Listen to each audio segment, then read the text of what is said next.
You are listening to River West Radio on WXRWLP 104.1 FM Milwaukee. Support for this program comes from Collectivo Coffee, locally owned since 1993. Collectivo roasts coffees by hand daily in River West. Also offering letterbox fine tea and made-from-scratch food and bakery. Cafe menus, hours, and upcoming events are available at collectivocoffee.com. Welcome to Cinema Fireside. We've got Gabe on the line. I'm very thankful for that. An educated man, willing to share his learned nature. Good stuff. We want to thank our listeners, certainly, for listening in. Without you, it's just the big void, and we can't have that. So you are duly and sincerely appreciated. So today is the 20th anniversary of Coven. I finished the film today, 20 years ago, in the morning, and it premiered the same night. Lamont, have a great night. Lamont just walked past. Excellent. And good. He's a soul that knows what he wants and is definitely getting the job done. If you're listening live, if we didn't have cloud coverage, it would be a seriously hot, humid evening in Milwaukee. It was predicted to hit about 90, and we're in the north, so it's humid. It's not dry. But we've had wonderful cloud coverage throughout the day, essentially, and it's made it quite tolerable. So June 12th, 97, Coven was finished. We screened. We had the A-B roll. It cut the... we didn't have a negative. We used reversal. So when you marry the A and B rolls, it goes on to an answer print, and those cuts have to be seamless. So there's no space, there's no chance of anything at all being out of sync. And we had 6 magnetic tracks of sound, and Peter Batchelder did an outstanding job in doing a mix on the fly. There weren't any presets or anything like that. We had 6 mag tracks running simultaneously, and he had to do all 6 extemporaneously without stopping. It was a miracle that he pulled off. So thank you very, very much, Peter, and obviously thanks to everyone who helped on the film. And when you sometimes you see the film, there's a part in the drive-in scene where they're breaking the glass, the Coven members, and there's sound missing. I mean, like I said, we had 6 tracks, nothing obviously we had a sheet we had worked out, but just to run 6 tracks, one person manually was crazy. And that's why there's some loss in that particular scene, because it was just crazy trying to do all of that stuff. So, and Lamont, man, is that for real coffee? Tea, peppermint. Oh, thank you, excellent. Yeah, so I won't get jacked up on caffeine at this late hour. Lamont, you're a godsend. Thank you. Yeah, Lamont just went next door and surprised me with some peppermint tea. And that is excellent. Yeah, we can't get jacked up on coffee at this late hour. Thank you very much, Lamont. Lamont waves and goes on his way into the design of his evening life. So, let's see, where were we now? We were talking about sound and at the drive-in scene. We shot that at the Starlight Drive-In in Menominee Falls. We were getting location permissions, certainly from everywhere, so we had the run of the place, and it was kind of neat. I actually had 2 cars. I had a Fairmont and a Valiant. One probably wasn't working. That's the one that we smashed, and we had a tow truck. Hired a tow truck to drive it off the drive-in grounds and take it away. So anyway, I think that drive-in disappeared in 95 and is now a huge, huge box store right where the drive-in sat. And it was a beautiful drive-in because you went right out. It was kissing the highway. And it was just these beautiful lights on summer evenings right along the highway. It was really something else to Starlight Drive-In. And then ultimately, I got an office next door to it. It used to be like this hotel or some bowling alley and so on and so forth. Whatever it was back in the day, it had a real neat post-war look, 50s, 60s, 70s. It was great to have an office there for a while. It was just one of my dreams to have an office next to the drive-in at this really cool. It kind of looked like a tiki hut or something, or at least the opening of it had that super 70s, 60s style to it. So it was great having that. I think it was wood paneled inside in the offices and great stuff, man. So June 12th, 97, Coven premieres at the Times Cinema. That was a nice event, and it was after 3 years. The job was done, 3.5 years. I had started writing it in December of 93, and we started filming in May of 94, and then essentially the basic, probably the last shots of Coven were filmed in early 97. I was editing along the way. That was a huge task on the Steenbeck to edit it. It took quite some time, so definitely. And when we were doing the woods scene, I know I shot that about 5 times because, sometimes you lose light. Sometimes we're shooting on reversal stock. The contrast was contrasty, to say the least. I always like that more, the palette of a variety, a spectrum of gray. So when I got some of those harder black and whites, I was like, oh man, that ain't cool. But you have to live with it, and so on and so forth. And we were using real cantankerous lighting too, these large hot lights, for like the group meetings and so on and so forth. And you live and learn, certainly. But and I think I wrote 4 drafts of the script, and the group meetings were basically improv, a lot of them, and each one would tell their own story. And that, I think, wasn't in the script, that they brought their own stories in, and I would, in the editing process, think which is, create some sort of a dichotomy of diversity between the stories so that they weren't all alike and so forth. So there you have that. And we shot at the university. The group meeting was down at UWM. It's actually where we screened the print in B91 in the screening room. We have a 16 millimeter setup. And the group scenes in Coven were shot in the basement of the university in the film department. When the 2 doctors and the patient are in the elevator, you can visit that elevator at UWM. The exterior of the hospital is now the dorms for the university. We shot in the woods when the main character is being chased by the Coven figures. That's out in Menominee Falls in Menominee County Park.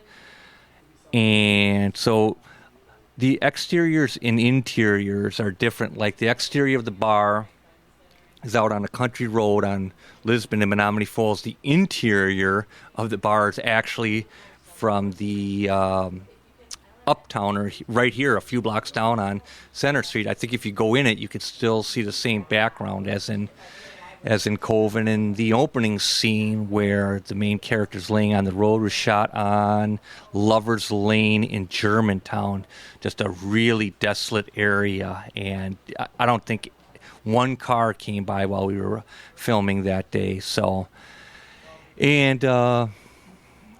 yeah, and then, the exterior of one house when they're having the group meeting in the living room is different from the interior.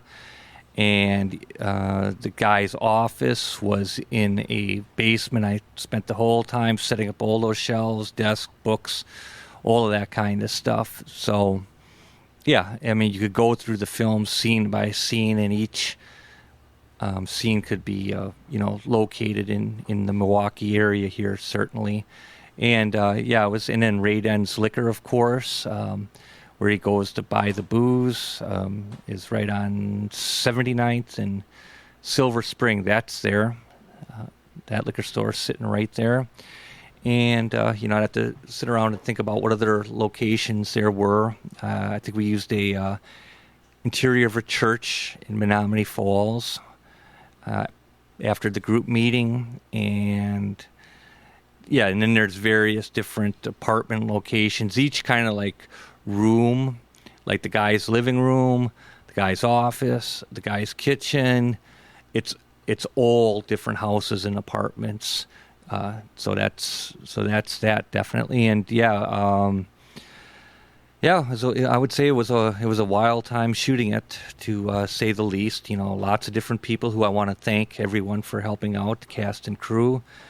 Just did a great job. I remember, I could tell you one thing. I remember one Friday night that I had to shoot the scene outside the bar where the muscle car is. I think the lead character's Mike. His cohort, I think, is Jeff, who invites him into the group meeting. Anyway, that Friday night, I was sitting there in my office and I was saying, man, all these people, cast and crew, are going to be here tomorrow, and you need a muscle car, dude, and you need the exterior of a bar, and it's got to be atmospheric. It just can't be like some generic box.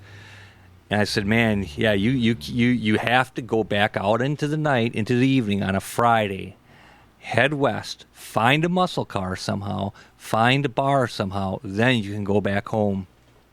So that's what I did. I started booking west on Silver Spring, looking for muscle cars and bars, and I get up to Highway 100 in Silver Spring, the northwest side gas station right there on the northwest side of the street.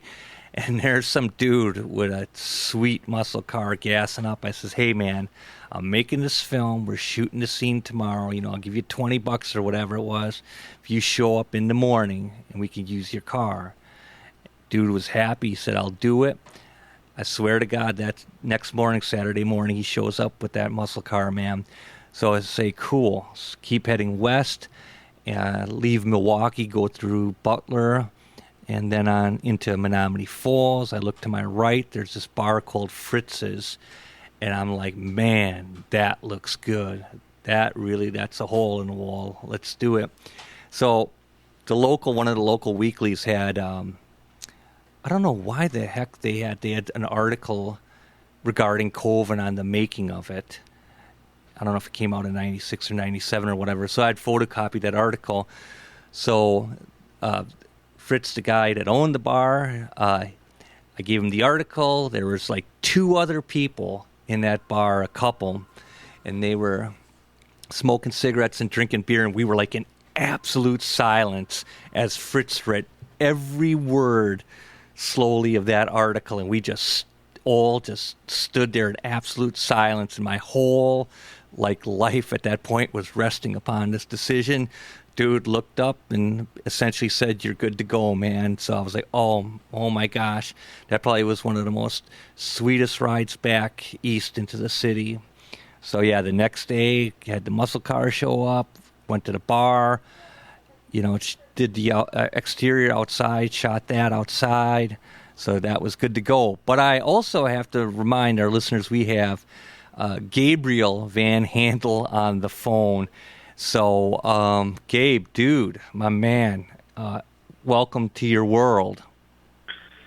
Mark Borchardt, congratulations on 20 years of this fantastic film that, I really do want to rewatch it again. I've seen it a few times, and every time I see it, I find something new that I like about it. A couple different patterns that I find in it that I like. I find something new to enjoy. Because first and foremost, it's a thoroughly entertaining film, and it has a great look. It's shot well.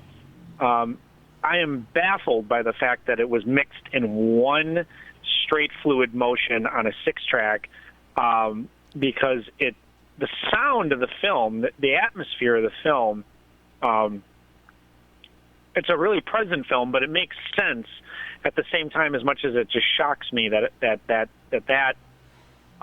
is really that's actually how that film was put together. But when you need to do things and things just need to get done and they need to be done now, and there's deadlines and there's quotas and there's technical things that just need to be finished. when you were saying how the film was completed that day and the film was shown that night and it premiered that night, I mean, Eisenstein's Battleship Potemkin was finished just before, and for a long time that was considered urban legend, like, oh no, the film was actually completed like a week before, and it was just that they had to assemble the components of that final cut for that print. No, the final cuts of the Battleship Potemkin, as directed by Sergei Eisenstein, were completed on its way to its premiere. Reels of it were literally held together by makeshift apparati, these different means of the final print, the final vision of the film being put together was completed in the final moments and minutes before the film actually premiered. So sometimes there's this great amount of artistic brilliant, they're the final decisions, those final minutes, those final hours, pressure and constraints like that can sometimes create and allow for really, really potent and brilliant writing and filmmaking and storytelling and art, whether it's intentional or just a means of utilitarianism of this is my project and my name's on it, our name is on it, our names are on it, and it needs to be done, and this is the best decision, both in terms of this is the most artistic decision, or this is the decision that gets the project done. And sometimes those crunch decisions, man, things that you would have never thought to do, or corners you would have never thought to cut, actually make a stronger product or a better, more concise work of art or a better piece of entertainment, because those corners and sometimes those smooth edges, or those valleys, those just crisp, clean valleys that you pave, instead of keeping every little component, every little word, every piece, every shot, every angle. How do I finish my product?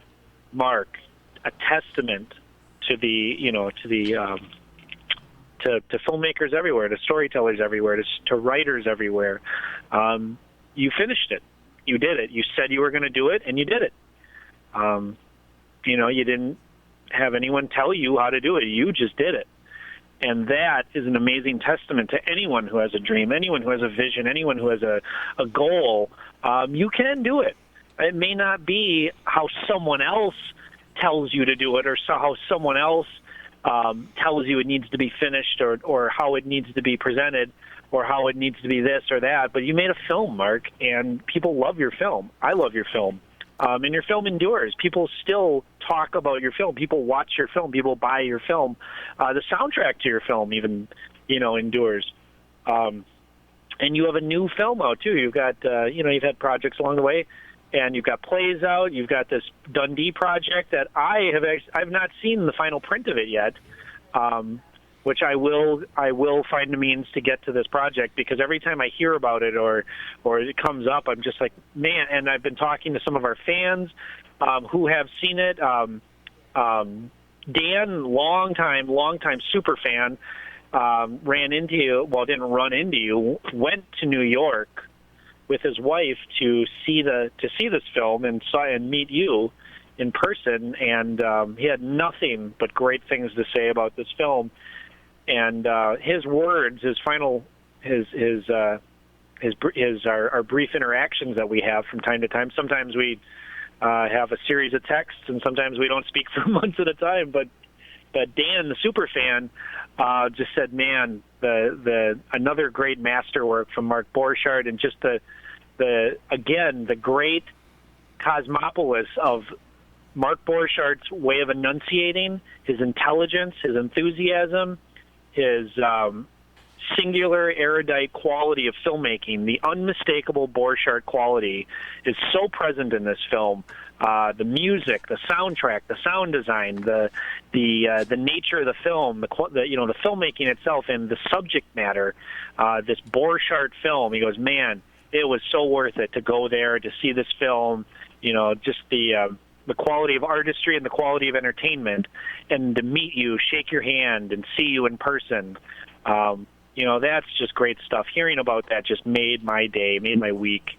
That's just That's just such cool stuff, Mark. So, Mark, I just couldn't be happier for you that things are just booming, are just great. And like I talked about on the show last week, you set your mind to something, you set your parameters for your success, and you say, no, I'm not settling for less. You decide what success is for you, and you make it. And Mark, you're doing that. You are deciding what you're going to do, and you're doing it. And I really have nothing but admiration and respect for that, Mark. Well, making films, writing articles, and publishing plays, just couldn't be more gangsta. Well, thank you, Gabe. I'm actually sitting here, leaning back, relaxing in this comfortable chair, and letting your accolades wash over me like a cool summer breeze. Well, you deserve it, Mark. You work your butt off.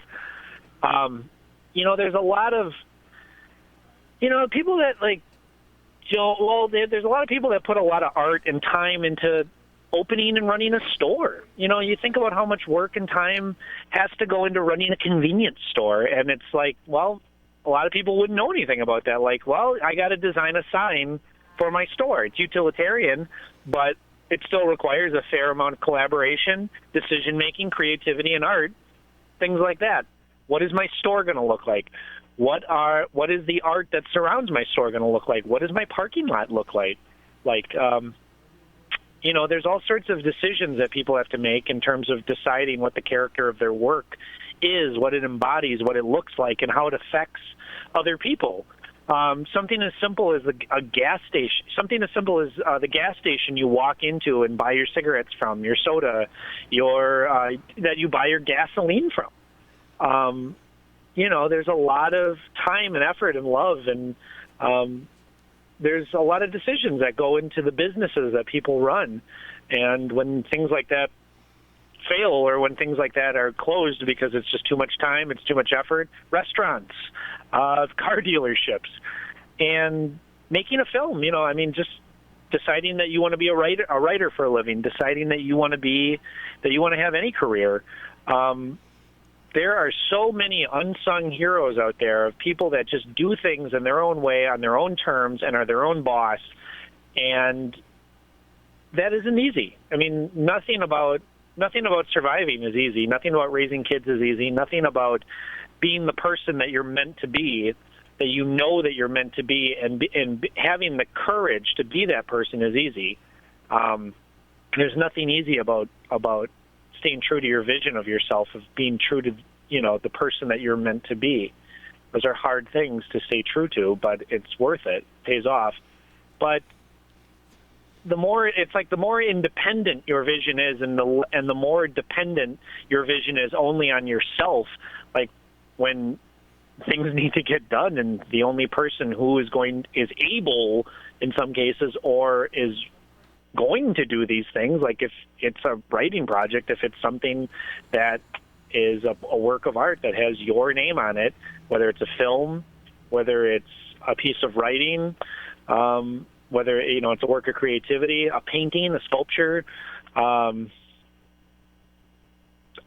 exhibit, something more elaborate, less elaborate, something that's physical, something that's in the ethers. When your name is on something like that, whether it's an idea or an actual creative product, and you are the one that has to execute those ideas, it's a tricky thing, and it requires a lot of tenacity to make those decisions, to come to those final cuts, to come to those final conclusions, and to put your name on that. Zav has said this before many times on the show. Anyone who completes a film as a director and has anything to do with a finished product that is completed, much less if it's ever released. Most films that come into any sort of being or any sort of existence don't get finished because they're independent productions. And if they do get finished, most films that are financed and produced don't get released as we know them, as most people would consider the procedure of a film being released, where it comes to your local cinema, where it comes to even your independent local cinema. That's right. Independent local theater. I'm not going to break your chain of thought, but I'm just going to do this appropriate time-sensitive digression. You must. So here's a hint over the airwaves. I dig the LA weeklies. Don't forget that. Thank you. Okay, Gabe. Pretend you didn't hear that. Also, I got to throw this one. I don't throw this one out, but I got to hand this one out. Great exchange. I haven't forgotten about you guys. I really appreciate your continued listenership. I can really still to this day, I'm so grateful and thankful for the time, the memories, and the experience and the education that I got while with you guys. I really appreciate everything, all the friendship, all the memories. So, group of people that I worked with in the Bartolotta's Corporation, the catering company, banquets, catering, and events, private events. They do a great job. It was an honor, a pleasure, and a privilege to work for them, and at various restaurants, but most often at the Grain Exchange, which was their banquets and catering operation. And the things I learned through them, I've applied at my new job, which is also, as a high level of banquets and catering and private events. And many of the things that I learned there, I now apply here. And the transition that I had to my new job would not have been as easy and would not have been as fluent without the skills and the experience that I gained at that operation. So I am more than grateful to their continued listenership and their continued, their enthusiasm and support for this show. I got a message from a friend of mine who, one of my best friends, Michael Patrick Collins, who, had mentioned that they listen to the show every week and just said, we got your back, man. We're still listening, and, we just can't wait to hear another episode next week. So thank you guys very much. I really appreciate that, when I hear these sort of these random shout-outs from people, you just never know who's listening or how many people are listening or how many people are in a group that are listening at once. And these it numbers, boggles the mind. It does, and it's not so much that it baffles the mind, like the logical mind. That's part of it, but it touches my heart that because there's times where you'll just this is the show that we do, and we'll go weeks and weeks, and all of a sudden people will send a random message like, "Man, great episode this week, you guys. Mark's on fire. Great movie talk stuff. You guys, the monologues are great. The back and forth conversation is great. We just never know what to expect from this show. The format changes. The actual, how many people are on the show? Who's on the show? What does the show entail? What's the format of the show? A lot of accolades. What can we expect from the show? People love the unpredictable nature. So sometimes when when you can get disillusioned or like, well, who's actually listening? It turns out actually, there's a hand. There are actually people listening. So I really appreciate that, and thank you guys. I really do. It means a lot. So. Oh, absolutely. And again, if you are listening live, we're running the board here in Milwaukee proper, and I'm looking at the rich foliage, green leaves just now swaying in that breeze. It's got to be like heaven out there because it swept away the heat and all that. I'm just looking at it, and man, it's just like heaven out there. So definitely. Mark, you got me thinking about black and white cinematography. You got me thinking about Linate. I'm going to actually have to call the library and scare that up. Antoniani between The Adventure, which I've had a falling out with, and Leclis. I would say this. Richard Russo's. We saw a print of it at the theater recently, and I love what you're saying. Yeah. So I'm looking forward though to returning to the night, and so I got to get on that tomorrow. And also, dude, I want to say that Richard Russo has a new long story collection out. I think there might be 4 stories in it. I'm not sure, but anyway, one of them. I think it's entitled Marcus and Milton Regards a Screenwriter. So I'm going to actually order that from the library and check the new Richard Russo collection out. So those two things are on my mind: the night and that particular story. That's very good stuff, Mark. Remind me again, where else is Richard Russo's name? Well, I mean, first of all, I bring him up solely because of that. I don't. It's like sometimes I'll just be interested in the subject matter and not so much the author. He did Empire Falls and stuff like that. But it's not. Again, there's so many. I'm like I said. I'm reading Universal Harvester, The Animators, and some other stuff. So, but I that particular short or that particular novella length story or whatever, I'm gonna get from the library and check out in his new book. So sometimes it's not the auteur, but it's actually the particular subject matter at hand. So, well, absolutely. I mean, once in a while. There's more than the writing itself, like the eloquence of the intoxicating prose. There's just a subject that needs to be investigated. Like anything about the Holocaust, if there's a documentary about the Holocaust, it needs to be watched. I watch it. It doesn't matter if it's trashy. It doesn't matter if it's well produced, poorly produced. Usually, it's pretty well produced because anything that gains sort of, that you're likely to find in a library system of any worth, or on a, like the more like YouTube documentaries that are freely available on YouTube. That's not exactly like a high standard of like, well, if it's in here. But usually a library is a little more discerning when it comes to their documentaries or their art house or their foreign section. Not always, but you're more likely to find something of some sort of intellectual value or societal value, or it has some sort of meaning to the lexicon. Like this is worthy of your time to some degree when it comes to those sections. Libraries have gotten a little more lax about their general selection, like comedy, drama, action, horror. You're likely to find the same type of movies, rando titles that you are going to find pretty much anywhere. I wouldn't say it's quite to the red box, bottom of the barrel. Oh, my man, you must have a different library system. I mean, you can go down to the east side, man, and that's rocking. The East Side Library has just a high quality of Criterion documentary, Kino Lorber. These are boutique labels. And it's not to exclude Whitefish Bay or Shorewood.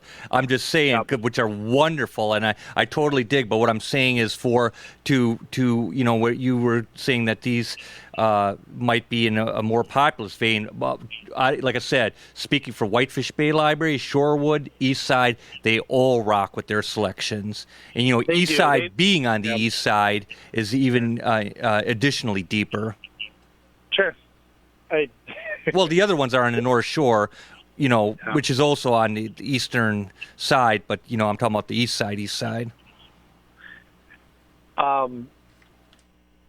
yeah, anything related to certain subjects, Area 51, and the problem is that you're likely to find your new documentary is related to people that are interested in UFO, mythology and culture. It is from the preview of it that I've seen, which was an excerpt from your finished product. I have not seen the full the full film, the final cut.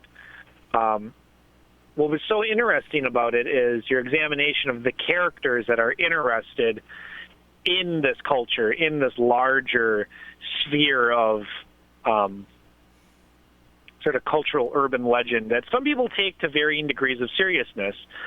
You've talked about on the show before about when beer can collecting and sort of this nostalgia for the 50s and UFO culture took off again about 30-something years ago, when that became a very popular sort of, around the time that Christine, like the film Christine, that's one thing that you brought up too, and it got me thinking about that. Dude, I didn't bring up, dude, that's about like 40 years ago, because that's, beer can collecting was in the mid-70s, UFO interest, ufology or whatever was in the, really at a height in the mid-70s, which actually Close Encounters was right on, the money with it was made during that era down in Mobile, Alabama, so it's hot down there, dude. I have a question for you, Mark. Chariots of the Gods. Right. So, yeah, I remember. Have you read the book or seen the film? No, I don't think neither. I would, but it doesn't matter because I was there. I remember when that book came out. It was like, just around the same time as Wayne Dwyer's Your Erroneous Zones, or whatever, erroneous, your zones in error. No, whatever the word is. Well, yeah, there are lots of zones and errors too. I mean, we're like the tides, man. They ebb and flow. You have your good days, you have your bad days. You got your good hours, you got your bad hours. And I would want to. Speaking of which, just writing in peace and working on assignments, man. I tell you. And then after I was done writing, I was like, man, I got to get something to eat. So we've got this one store which is more higher class. I was in Whitefish Bay, so I crossed the street, and it's like going into it's like being on like in Martha's Vineyard, like you're in a seashore town or so. And I was thinking, dang, man, I bet you that macaroni and cheese is like about $1.59 there instead of like the other place, which is $1. But so I go in there, it's just all of the people who've squared their life away well and are looking good because they take care of themselves. So it's always a joy and a pleasure to be in that part of town. And but I get to the macaroni and cheese, and I'm like, man, instead of $1.59, it's 4 for $3. Man, I'm on that, man. I couldn't believe it was happening at this store. But of course, there's a story behind the story. When I get back home, I'm thinking, dang, this looks like it's going to expire like in 16 days. They wanted to get that off the shelves, but it's dried goods. At a responsible store, so we're good to go still with that offering of 4 for $3. You all right, my man? Mark. It's life, man. You got to deal with it, dude. Sometimes good things happen. That I experience throughout my day, that I talk about with people, that I think about, that I talk about to myself, that I go over in my head, but you got to say this stuff. You have to recount it. It's just the way it is. Sometimes deals at the supermarket are just the things that define the day. I could not agree more. But Mark, black and white cinematography. You got me thinking about these harsh, extreme black and white. So what comes to mind now is Begotten, which is a film that I've had problems with. I've tried to watch it 3 times. I think I finally get through it the 3rd time. It's one of those cantankerous. Well, I don't think it's cantankerous. It's one of those sort of legendary art house films that have gained some form of mainstream notoriety, or have become sort of cult favorites among non-art house audiences, or people that don't like, people that watch mostly just, mainstream film or some, in that sort of echelon. The film's called Begotten. It's made in, I believe, 1989, and it's shot in this really extreme, burned out, acid washed is sort of the only word I can use for it. It looks like a leftover from some sort of post-apocalyptic nightmare, like there's a film stock that was burned in and it was sort of found in a canister that was rotting in a basement for a while. And in theory, the film is about some sort of epic battle between heaven and hell and earth, and that there's demons, and that I can't remember what the actual story is, but it involves all this religious symbology, and not symbolism, literal symbology, and it has all this really, really bizarre imagery in it, and it's got this really burned out acid look, and it's shot in this extreme high contrast black and white, and it's for some reason been taken off as an semi-art house classic of its time. And Gummo is another film that I would put into that art house crossover cult classic, where there's certain qualities of the film that just have rendered it into where people have seen it and they just don't forget about it. They say, oh my, it's one of those films where they just cannot erase images or moments or ideas from the film from their mind. And it's a film whose title sounds like you're talking about Wings of Desire. That's another. But the difference being is that Wings of Desire is not just Wings of Desire isn't a film that just shocks and just is like, oh my God, this is so crazy. Wings of Desire is a potent, powerful, life-changing work of art that, in many cases, Wings of Desire and/or Paris, Texas, are both films directed by Wim Wenders, that has that sort of and Alice in the Cities. Thank you. That's a great film. We've talked about that on the show in the past, long time ago.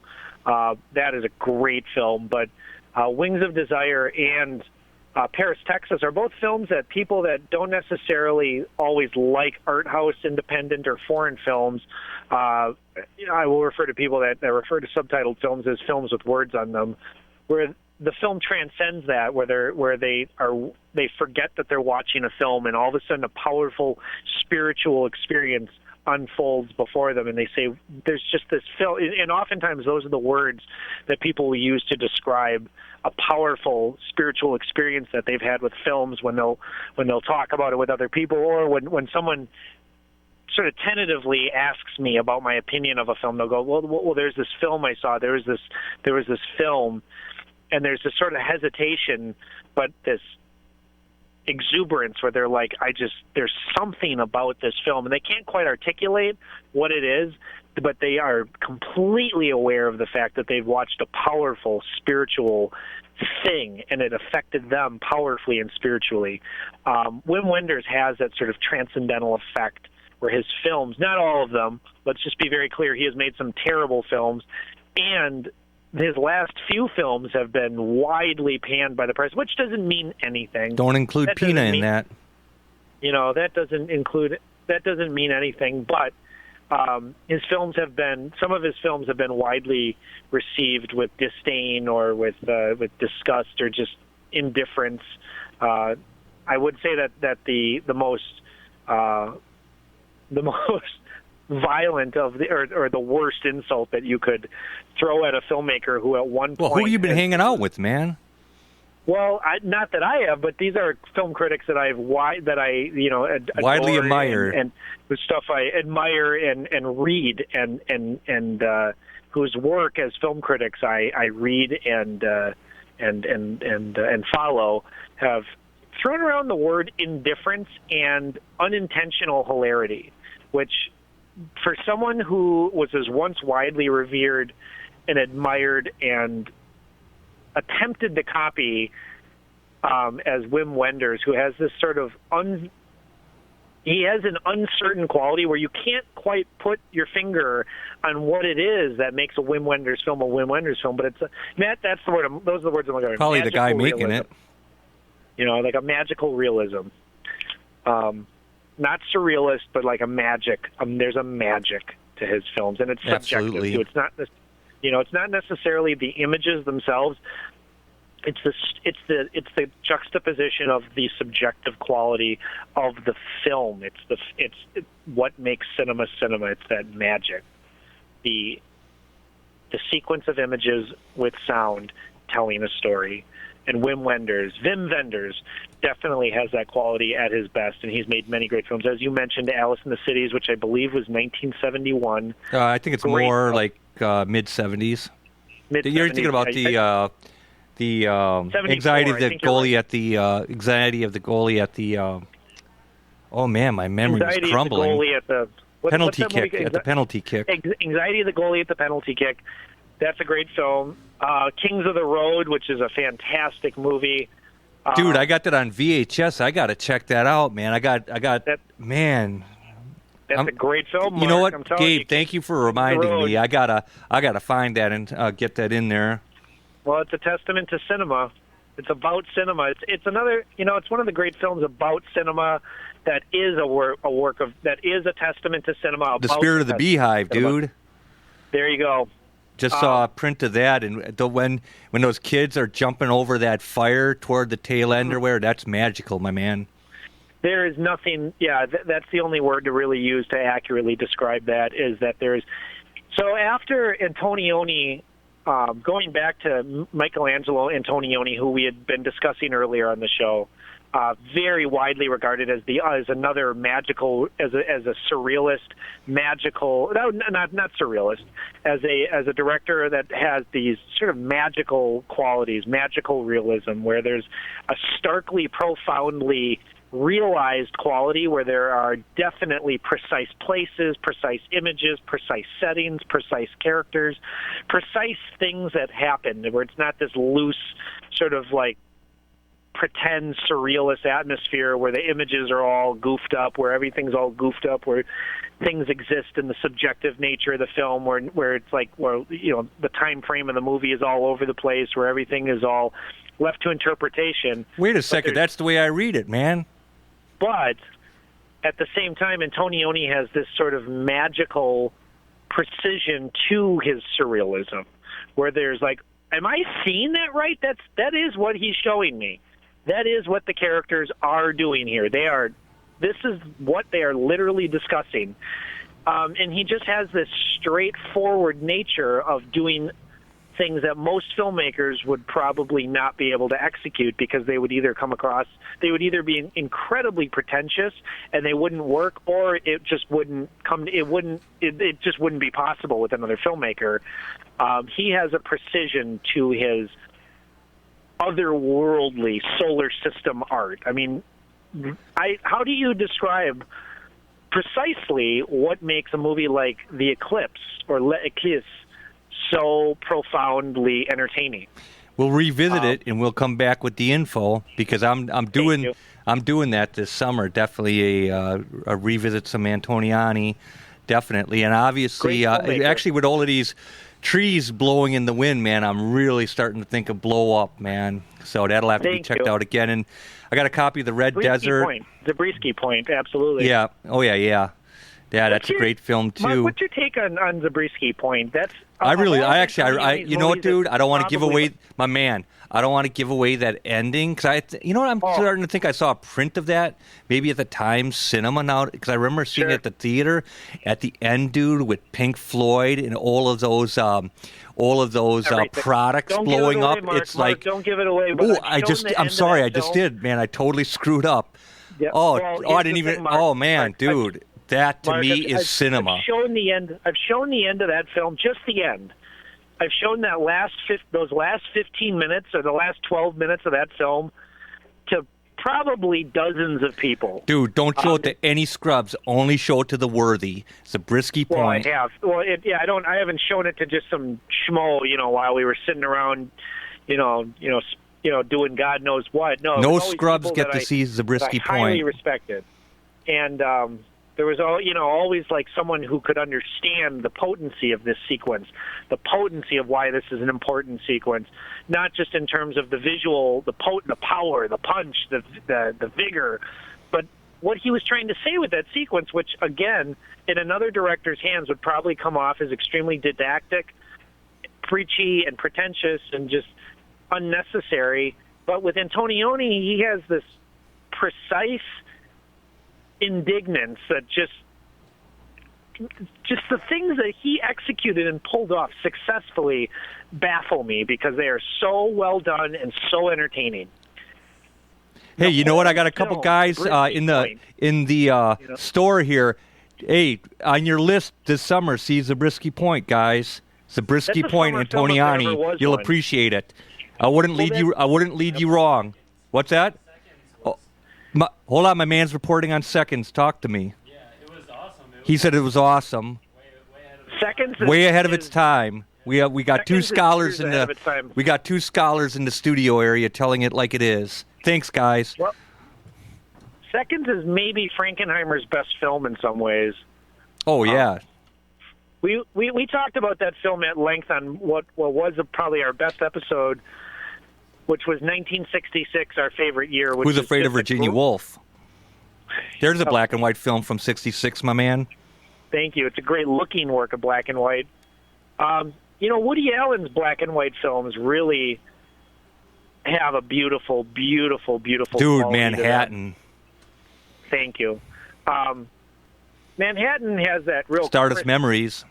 Yep. Stardust Memories and Manhattan have such a strange, beautiful, haunting, ethereal, otherworldly quality. In fact, I mean, Stardust Memories is very much modeled after an Antonioni film. Yeah. And Fellini. And much of it's... What's up? And Fellini. And Fellini, yes. Yep. I mean, it's... I'd say Fellini for sure. Yeah, I mean, it's very much it's a surrealist it's a surrealist autobiographical film that takes a lot of liberties. In its time, what's baffling is Stardust Memories was really poorly received. It didn't make any money. Audiences didn't like it. Critics didn't like it. It was not well received. Over time, Stardust Memories has grown fondly and become a cult favorite of many Allen enthusiasts. From 1980, Stardust Memories. I have to recommend that film strongly. It's one of his best films. It's one of my favorite Woody Allen films. Thoroughly entertaining, delicious imagery, great performances, strange sequences, beautiful, haunting images that just don't necessarily all flow together in one precise, clean, perfect bunch. There appear to be rough edges, intentional rough edges, and it appears that he had a looseness to this film, and just a daringness. Allen was really experimenting with a lot of different styles and a lot of different forms of narrative storytelling, and continues to, if a little less dangerously visual nowadays. But in the late 70s and early 80s, you never knew what you were going to get. Dude, my man had the holy tetralogy from Annie Hole to Interiors to Manhattan, Yes. concluding with Stardust Memories. Yes. And then Crimes and Misdemeanors in '89 rocked the house. Oh, Crimes and Misdemeanors is such a great film. I mean, if the thing about Woody Allen is that if you had to ask me what my 5 favorite films of his are, it would change every day. Midnight in Paris, Manhattan, Crimes and Misdemeanors, Stardust Memories, Zelig, Hannah and Her Sisters, Another Woman. Well, we can name... yeah. The ending sequel, or the climax of Manhattan Murder Mystery. That's a great film for... I don't drink or anything, but with a bottle of wine on a lazy Saturday afternoon, Manhattan Murder Mystery would be the one to watch. Well, Manhattan Murder Mystery has some of his best handheld photography. Allen got really into using Steadicam around that period in the early 90s. He really had sort of this, he had gotten to this homage to Cassavetes, overtly with Husbands and Wives, which came out, I believe, in '92, just as he was breaking up with Mia Farrow, who was in the film, and they shot the film while all this, all this stuff was unfolding. So there's a real Cassavetian layer to the drama behind the camera and in front of the camera. He almost tries to mimic Cassavetes a little too overtly, I think, intentionally, because the thing about a lot of Cassavetes cinema, as we've discussed in the show many times, is that there's the appearance of accidents, the illusion of accidents is sort of the grandeur of Cassavetian cinema. Is there may or may not be a happenstantical quality to the visual aesthetics of his films. Some of that stuff, which he has stated, it depends on which interview you read or you come across, because he has stated very specifically, and this is one thing that does not change in his interviews, is that those films are extremely scripted. They rehearse and rehearse and rehearse and rehearse to give it that unhinged naturalism, to give it the appearance of improvisation, of naturalism. That is the Cassavetian method. The Cassavetes method is not improvisation, as many people incorrectly state or theorize or use that word, the Cassavetian or Cassavetes-esque. That is not Cassavetian at all. Cassavetian, to be used correctly, would mean the appearance of naturalism under such tight constraints, controls, and form. So what it's left me to wonder, and I thought about this after we did a show on Cassavetes about 4 months ago when I first moved down to Kansas City, is how much does that apply to the aesthetics of the film? Look at a film with its distinctly unhinged looking qualities, sort of just a very, very, very destructively natural looking, the destructively natural looking camera work of a movie like Faces. How much of that is planned, composed, and intentional? And how much of that was just the whims of the cameraman, the whims of Cassavetes himself, the whims of staging, the whims of just how the scene unfolded in that take. The dialogue remaining the same, the acting remaining the same, the performances remaining the same or variants, different variants on staged versions of the same material, doing the material one way, doing the material another way, and having to work around said different performances, said different takes, different there's styles. a great book that may answer that, Cassavetes on Cassavetes. And they got Herzog on Herzog, Cassavetes on Cassavetes, etc., etc. So I've read the Herzog one, and I'm reading the Cassavetes one film by film, so I know I've hit opening night in that. So I think a lot of those questions that you have rightfully raised can dutifully be answered in the pages of that wonderful book. Mark, that sounds like that's got to be my next film text I pick up. It sounds like that's going to answer some questions that I have. Yeah, I should say so. There's just a lot of great filmmakers that have made a lot of great films. But more than that, Mark, there's so many books written about these subjects, too, that they can't, I can try, but I got to pick. I can only read 7 to 12 books at a time. You're the man. And I usually I shoot for 20, usually land on about 12, and then usually devote to about 7. That's a strategy that you can win by. And occasionally one just demands the attention. One just demands my focus. One just demands to be finished. One says, you are finishing me. You are going to remember me. You are going to discuss me. And that book just comes out ahead. Yes. That book just gets finished first. I think time is going to finish us, too. We've got less than 2 minutes to wrap up this wonderful evening. I just want to add, if you're listening live, I know that there was talk about storms in southern Wisconsin. I just now, within seconds, wicked winds have just kicked up, man. You can see across the street and all along here on Center Street the large trees really starting to rock in the wind. So quite an atmospheric evening as the next great radio show is about to begin. We already got a man on stage and becoming the captain of his own ship through the glass there. So, Gabe, dude, I got to unfortunately say goodbye to you, my man, because I got to wrap this thing up, dude. Mark, such is our lives. Mark, thank you. Great stuff, and congratulations on many things. Congratulations on the continued growing success of the Dundee Project and 20 years of Coven, man. Thank you, Gabe. That's just great stuff, Mark. I couldn't be more proud to do this show with you, man. It's just great stuff. So the show lives on. Gabe, Life goes on. You rock. We'll see you next week, my man. Yes, sir, Mark. Take care. We'll see you soon. Bye-bye. Thank you. Bye-bye. All right. Yeah, that wind is wickedly kicking in, and I can see the tattered flyers on the posts, like worn pirate flags in the wind of an abandoned ship. It's pretty incredible. I can't actually wait to get out there, man. This is wicked. Thanks, listeners, for everything. We love you. We will be on at the same time next week on WXR WLP 104.1 FM Milwaukee.